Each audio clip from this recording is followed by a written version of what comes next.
We are counting down 5 of the ugliest cars ever made, machines that were laughed off showroom floors that will outlast, outperform, and cost less to own than nearly anything on a new car lot today.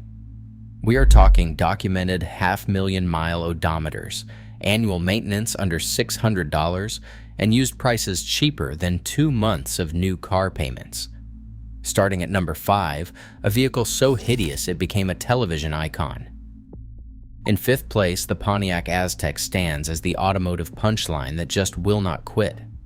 Launched in 2001, the Aztec's looks were so divisive that even GM's own focus groups called it a risk. But underneath the plastic cladding and that infamous rear hatch is a platform borrowed straight from GM's U-body minivans, a parts-sharing goldmine.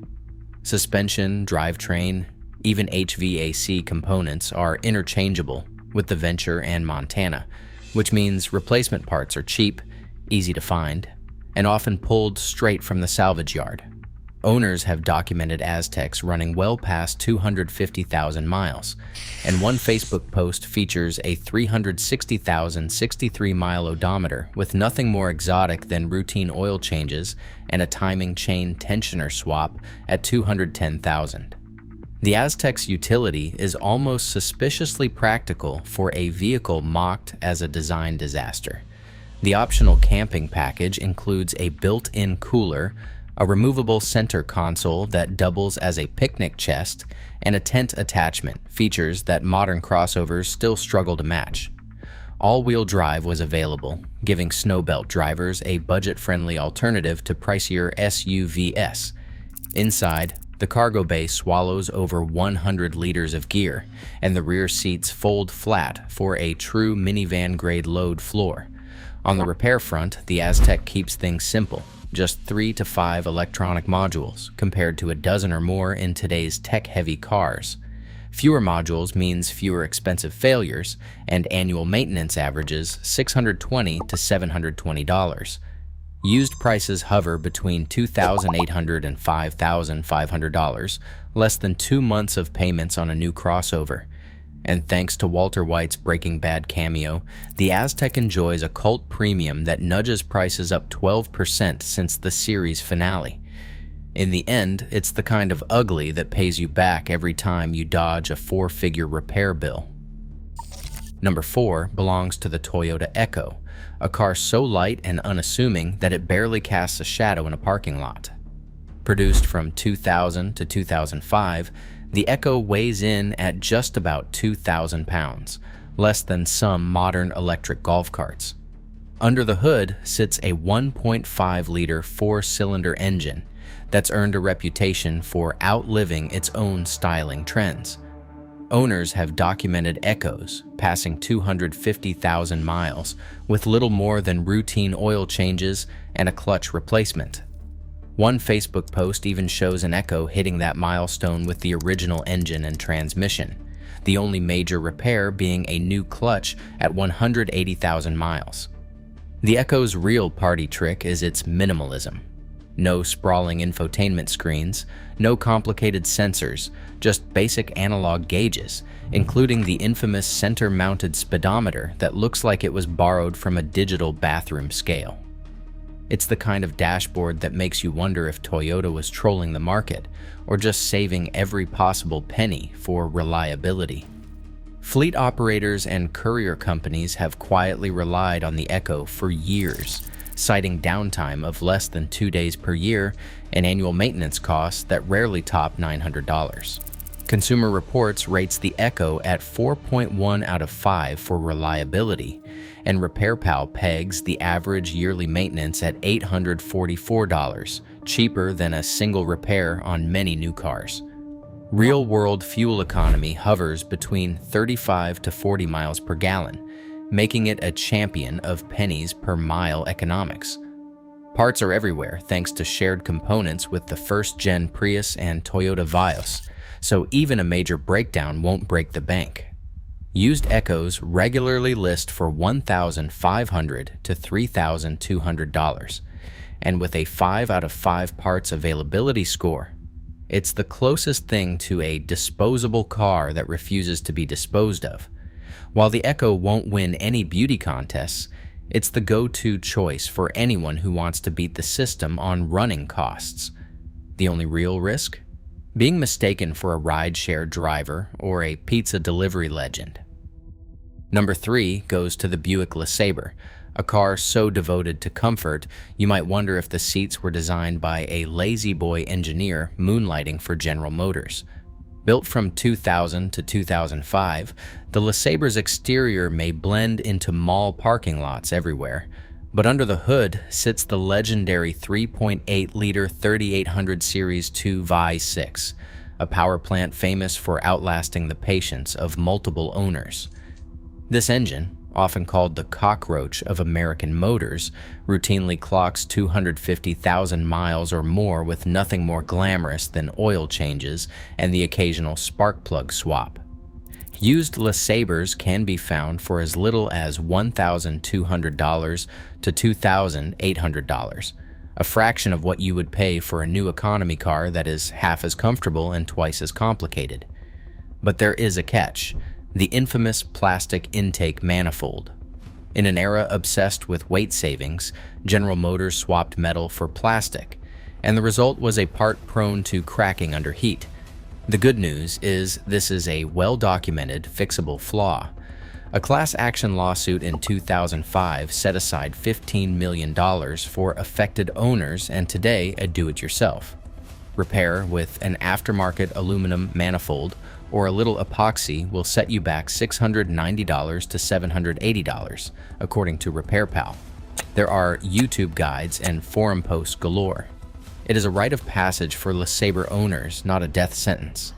Beyond the engine, the LeSabre is a champion of parts interchangeability. Over 180 components are shared with other General Motors models, like the Impala and the Bonneville, so replacement parts are cheap and easy to find even at midnight on a Sunday. Insurance rates are low, depreciation is flat, and maintenance is simple enough for any backyard mechanic. In a world where modern cars hide behind layers of electronics and pricey sensors, the LeSabre offers a big, soft ride and bulletproof mechanicals for pocket change. It is proof that sometimes the best seat in the house is parked right in your driveway. Number 2 is the Honda Element. The car looks like it was designed by someone who spent too much time playing with Lego, and that is exactly why it works. Introduced in 2003, the Element's boxy silhouette hides a set of features that most new crossovers still cannot match. The interior is famously waterproof, so muddy boots, wet dogs, or a spilled latte are all just a hose down away from being forgotten. The rear seats pop out with a couple of pulls, transforming the cabin into a flat cargo bay big enough for mountain bikes, camping gear, or a full-size dog crate. For outdoor types, it is not just a car, it is a rolling base camp. Under the hood, the Element runs Honda's K-Series engine, a chain-driven 2.4-liter four-cylinder known for hitting 200,000 miles with little more than oil changes and valve checks. No timing belts to replace, no turbochargers to baby. Annual maintenance usually lands between $560 and $640, and thanks to parts shared with the CR-V and Accord, repairs are both cheap and easy. The plastic body panels are not just for show, they laugh off parking lot dings and resist rust in salty climates, keeping Elements on the road long after shinier rivals have surrendered to corrosion. It is not just mechanics who love these cubes. The Element has a devoted following among van lifers, rescue dog transporters, and Instagram adventurers. Rescue Rover, a nonprofit that runs a fleet of 5 Elements, reports average downtime of less than 2 days a year. Those numbers would embarrass many modern SUVs. Social media buzz has even pushed resale prices up by 10%, with well-kept all-wheel drive models fetching $6,000 or more. For a car panned for its looks, that is a cult premium most new crossovers can only dream of. If you want a vehicle that shrugs off mud, snow, and spilled coffee, the Element delivers. It is the only car on this list you can clean with a garden hose, and it is the only one that might actually appreciate in value if you treat it right.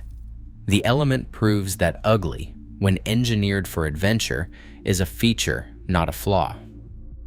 And finally, in first place, the Volvo 240 stands as the undisputed heavyweight of ugly car immortality. Produced from 1974 to 1993, the 240 wears its Swedish brick nickname with pride. Every angle and every slab of steel is a monument to function over fashion. Underneath that boxy shell lies a boxed section chassis and the legendary B-Series engines, most famously the B-21 and B-23, both known for running reliably past 500,000 miles. Owner forums document a still active 500,000-mile wagon, and stories of 300,000-mile sedans are so common they barely raise an eyebrow in the Volvo community. The mechanical simplicity is a revelation next to modern cars. No touchscreen to freeze, no turbo to baby, just a fuel-injected four-cylinder, a manual or well-built automatic, and a handful of relays. Annual maintenance costs hover between $530 and $610, and with most repairs involving little more than hand tools, even a novice can keep a 240 on the road.